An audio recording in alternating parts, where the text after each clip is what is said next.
Hey everyone, welcome to Geometry, Section 3.3, Proving Lines Parallel. By the end of this lesson, you should be able to use algebra to find variables to make lines parallel. And you should also be able to use converses and proofs to prove that lines are parallel. So basically what we're going to do is, in the last lesson, we said if these two lines are parallel, and there's a transversal, then alternate interior angles are congruent, alternate exteriors are congruent, corresponding angles are congruent, and the oddball out, same side interior angles are supplementary. So what we're doing in this lesson is we're reversing this. We're saying we still got the two lines, we still got the transversal, but if alternate interior angles are congruent, then the lines are parallel. Or if same side interior angles are supplementary, then the lines are parallel. So before it was given the lines are parallel, what do you know about the angles? Now we're saying, here's what we know about the angles. What do you know about the lines? So let's take a look at the converse theorems. So the converse of the corresponding angles theorem says that if the corresponding angles are congruent, then the two lines are parallel. So if we take a look at that diagram, we can say if 1 is congruent to 2, then you know that L is parallel to M. Similar idea with alternate interior angles. If you've got the two lines and the transversal, if alternate interior angles are congruent, then the two lines are parallel. So if angle 1 is congruent to angle 2, then L is parallel to M. Same deal with exterior angles.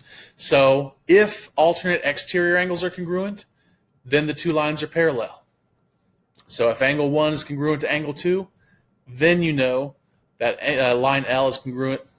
Lines aren't congruent. Then you would know that line L is parallel to line M. And the last one, again, this is the oddball out, the same side interior angles.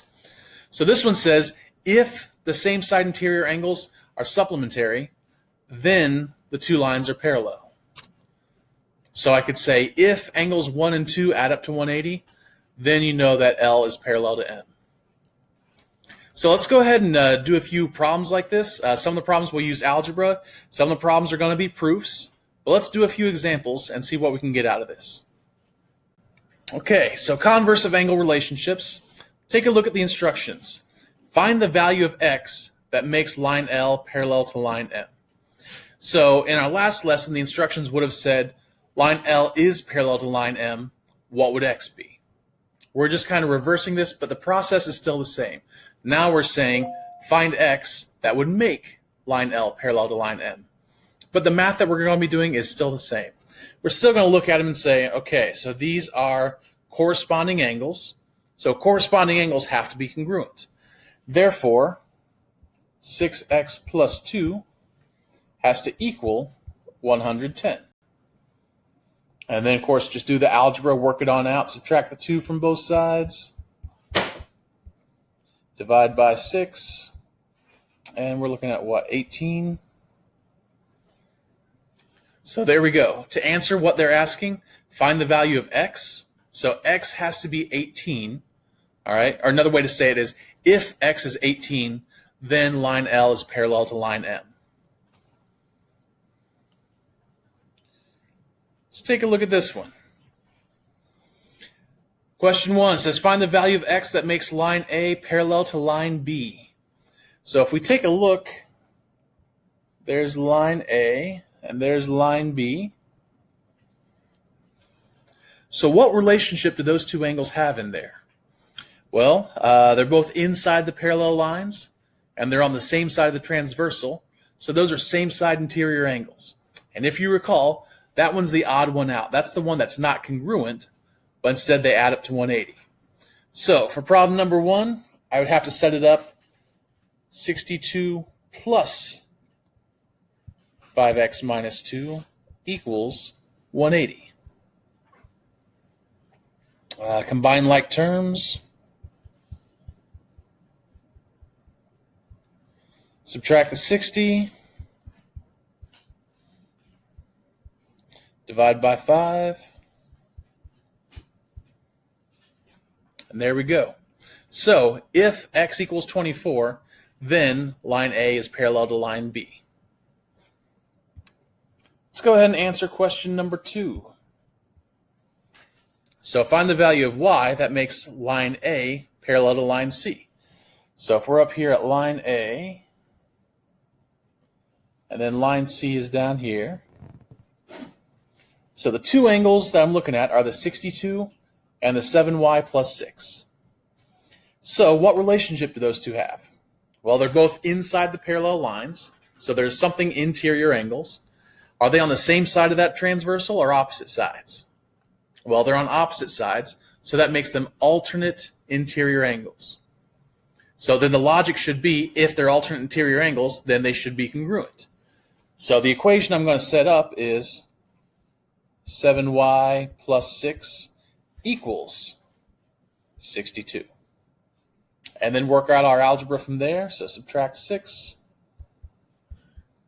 So that gives me, what, 56, divide by 7, and I get y equals 8. So to answer question 2, if y equals 8, then line A is parallel to line C. Okay? So the process that we're using is still the exact same as what we did in the last week. It's just the if and then are kind of switched up. So that's why it's called the converse of all these statements.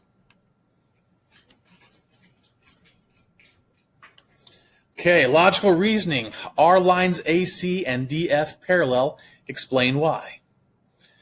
So, if I take a look at the two angles that are given to me on question number 18, I've got this 57 and this 123.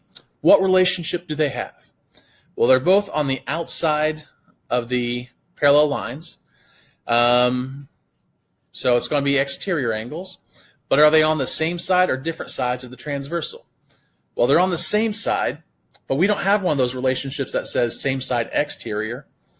So this 57 and this 123 don't have a direct relationship. So here's what I'm thinking. If this angle up here is 57, then this angle right next to it has to be a linear pair with it. Those two have to add up to 180. So if I take 180 and minus 57, I'm looking at 123. So I know this angle down here is 123. And then I've got this 123 that I just found compared to that 123 that was already there. Those two, they're both exterior. They're on opposite sides of the transversal. So yes, I can say that AC is parallel to DF. So yes, AC is parallel to DF. And the reason that I know it says explain why, because of the converse of alternate exterior angles.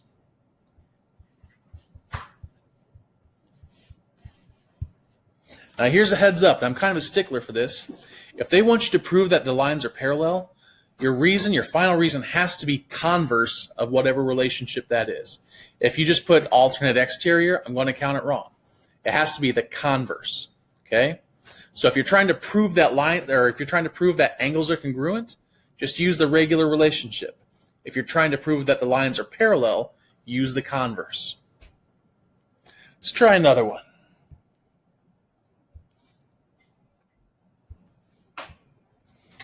Okay, so if we take a look at these two angles, 143 and 37, see the 143 is outside the parallel lines, but the 37 is inside. So usually that means corresponding angles, but they are not in the same space. So the 143 is in the upper right hand, whereas the 37 is in the upper left hand. So they're not corresponding angles. So these two angles do not have a direct relationship. Let's see, what do I know? Again, if this is 37, this angle right next to it is going to have to add up to 180 with it. So if I take 180, subtract the 37, that gives me 143. So I know that this angle over here is 143. Now, because that 143 that I just found is the same as this 143, and those two angles, those are corresponding angles. So I can say, yes, AC is parallel to DF by the converse of corresponding angles. Okay, so again, if you're ever trying to prove that the lines are parallel, always use the converse of whatever that relationship is. All right, finishing up our lesson here, everybody's favorite, proofs. Okay, I tried to make these as simple as possible, so let's see how it goes. Okay, so it's given that angles 1 and 3 are supplementary. Prove that M is parallel to N. Okay, so right away, it says that angles 1 and 3 are supplementary. What I'm thinking is the only angle relationship that we know is supplementary is same side interior. So what I'm going to be on the lookout for is some same side interior angles. So let's go ahead and start off with some, if this were a quiz, this would be easy points here. Your first step is always the given. So angle 1 and angle 3 are supplementary. And the reason I know that's true is because that was given.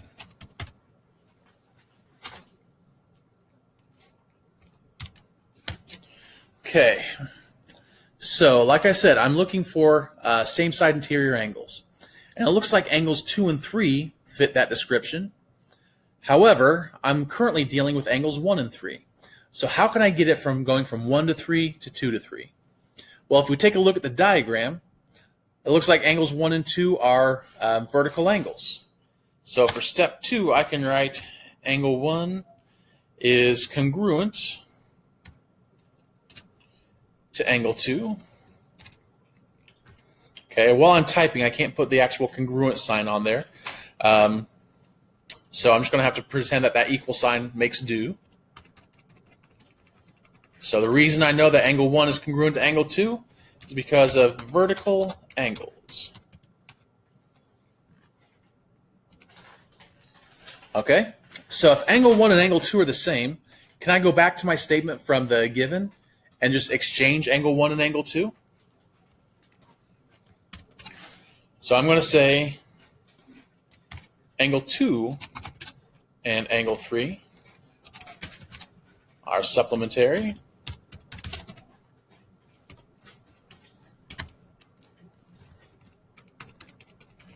And the reason I know that's true is because I just took angle 1 and swapped it out with angle 2. So that's substitution.